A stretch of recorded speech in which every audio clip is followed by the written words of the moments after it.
എല്ലാവർക്കും നമസ്കാരം. ഇന്നത്തെ ടോപ്പിക് എന്ന് പറയുന്നത് fear is a tool to control others. അതായത് മറ്റുള്ളവരെ ജയിക്കാനായിട്ട് നമുക്ക് ഭയം എന്ന് പറയുന്ന വലിയൊരു ടൂള്, വലിയൊരു ഉപായം നമുക്ക് ഉപയോഗിക്കാവുന്നതാണ്. ഇതിൻ്റെ പുറകിലുള്ള ഒരു കഥ എന്താണെന്ന് പറയാം. ഇപ്പം പണ്ടത്തെ കാലത്ത് ചാണക്യനീതിയിൽ പറയുന്ന ഒരു കാര്യമാണ്, പണ്ടത്തെ കാലത്തൊക്കെ പല രാജാക്കന്മാരും യുദ്ധങ്ങൾ ജയിച്ചുകൊണ്ടിരുന്നത് ശത്രു സൈന്യത്തിനിടയ്ക്ക് എന്തെങ്കിലും രീതിയിലുള്ള ഒരു ഭയം ഉണ്ടാക്കിയെടുക്കും.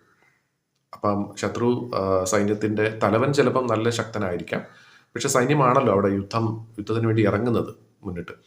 അപ്പം അവരിൽ എന്തെങ്കിലും ഒരു ഭയം, എന്തെങ്കിലും രീതിയിലുള്ള അന്നത്തെ രീതിയിലുള്ള എന്തെങ്കിലും അന്ധവിശ്വാസമോ എന്തെങ്കിലും ഒരു രീതിയിലുള്ള ഒരു ഭയം ഉളവാക്കിയെടുത്താൽ ആ യുദ്ധം ജയിക്കാനായിട്ട് വളരെ എളുപ്പമാണ് എന്നുള്ളൊരു വിശ്വാസമുണ്ട്. അത് പലപ്പോഴും നടന്നിട്ടുമുണ്ട്. പക്ഷെ ഇവിടെ പറയാൻ ഉദ്ദേശിക്കുന്നത് അതൊന്നുമല്ല. നമുക്ക് മറ്റൊരാളെ കീഴ്പ്പെടുത്താൻ വേണ്ടിയിട്ട് ഭയം ഉപയോഗിക്കാം എന്നുള്ളത് പറയുന്നുണ്ടെങ്കിലും ഇതേ ഉപായം തന്നെ വേറൊരാള് നമ്മുടെ പുറത്തും ഒരുപക്ഷെ പ്രയോഗിക്കാൻ സാധ്യതയുണ്ട്, അല്ലേ?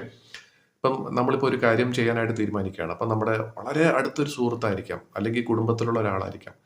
അവർ പെട്ടെന്ന് പറയാൻ സാധ്യതയുള്ള ഒരു കാര്യം ഇങ്ങനെ ആയിരിക്കും: അയ്യോ, നിങ്ങളത് ചെയ്യരുത്, ഇങ്ങനത്തെ ഒരു കാര്യം ചെയ്തിട്ട് ഒരുപാട് പേര് ഇതിനു മുമ്പ് തോറ്റുപോയിട്ടുണ്ട്, അപ്പം നിങ്ങൾ അങ്ങനെ ചെയ്യരുത് എന്ന് ഒരു 2-3 പ്രാവശ്യം പറയുമ്പോഴത്തേക്കും തീർച്ചയായിട്ടും നമ്മുടെ മനസ്സിൽ തന്നെ ഒരു ഭയം വരും. ചേട്ടാ, അപ്പം ഞാനത് ചെയ്ത് കഴിഞ്ഞാൽ പ്രശ്നമാവുമോ എന്ന് വിചാരിച്ച് നമ്മൾ എന്ത് ചെയ്യും? സ്വാഭാവികമായിട്ടും അതിനെ ഭയക്കാൻ തുടങ്ങും. ഭയന്നു കഴിഞ്ഞാൽ ആ ഭയത്തോടു കൂടി നമ്മളത് ഒന്നുകിൽ ശ്രമിക്കാതിരിക്കും, അല്ലെങ്കിൽ ഭയത്തോടു കൂടി നമ്മൾ ശ്രമിച്ചു കഴിഞ്ഞാൽ തീർച്ചയായിട്ടും തോൽവിയിലേക്കായിരിക്കും നമ്മൾ പോകുന്നത്. അപ്പം ഇവിടെ പറയാൻ ഉദ്ദേശിക്കുന്ന കാര്യം വേറൊന്നുമല്ല. ഒരാൾ നമ്മളെ ഭയപ്പെടുത്താനായിട്ട് എന്തെങ്കിലും പറയുകയാണെങ്കിൽ എടുത്തു ചാടി ചെയ്യണം എന്നും പറയുന്നില്ല. അങ്ങനെയുണ്ട്. ഇപ്പം നമ്മളൊരു ഒരു സ്റ്റണ്ട് കാണിക്കാൻ പോവുകയാണ്. ഉദാഹരണത്തിന് ഒരു ബൈക്ക് സ്റ്റണ്ട് കാണിക്കാൻ പോകണം. അപ്പം നമുക്ക് വളരെ വേണ്ടപ്പെട്ടവർ പറയുകയാണ് അത് ചെയ്യരുത്, അത് അപകടമാണ് എന്ന് പറയുകയാണ്. അപ്പം നമ്മൾ പെട്ടെന്ന് എന്താ വിചാരിക്കുന്നത്? എനിക്ക് ഒന്നിനും ഭയമില്ല എന്നും പറഞ്ഞ് നമ്മൾ കാണിക്കുകയല്ല വേണ്ടത്.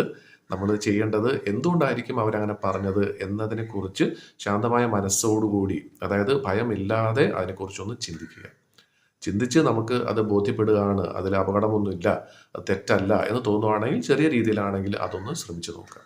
എടുത്തു ചാടി ചെയ്യണം എന്നും പറയുന്നില്ല ഇവിടെ.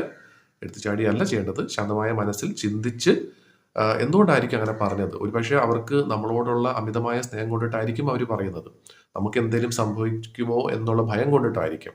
എന്താണെങ്കിലും ആ ഭയം അവരുടെ മനസ്സിൽ നിന്നും അതേപടി നമ്മുടെ മനസ്സിലേക്ക് അതേപടി ഉൾക്കൊള്ളുന്നതിന് പകരം അതിനെക്കുറിച്ചൊന്ന് ചിന്തിക്കുക. ആ ഭയം ആവശ്യമുണ്ടോ ഇല്ലയോ?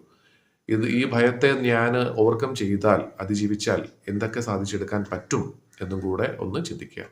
അപ്പോൾ തീർച്ചയായിട്ടും ഇതേപോലെ ഇതിനു മുമ്പ് പല വീഡിയോസിലും പറഞ്ഞിട്ടുള്ളൊരു കാര്യമാണ്, ശാന്തമായ മനസ്സോടുകൂടി ചിന്തിക്കുക എന്നുള്ളത് പറയുന്നത് ഒരു ലീഡറിന് വേണ്ട വലിയൊരു ക്വാളിറ്റിയാണ്. അപ്പോൾ തീർച്ചയായിട്ടും നമുക്ക് എല്ലാവർക്കും ഈ രീതിയിൽ നമ്മുടെ മനസ്സിലെ ഭയമൊക്കെ മാറ്റി വളരെ ഫോക്കസ്ഡ് ആയിട്ട് നമുക്ക് ചിന്തിച്ച് ഒരു തീരുമാനത്തിലെത്താൻ സാധിക്കട്ടെ എന്ന് ആശംസിക്കുന്നു.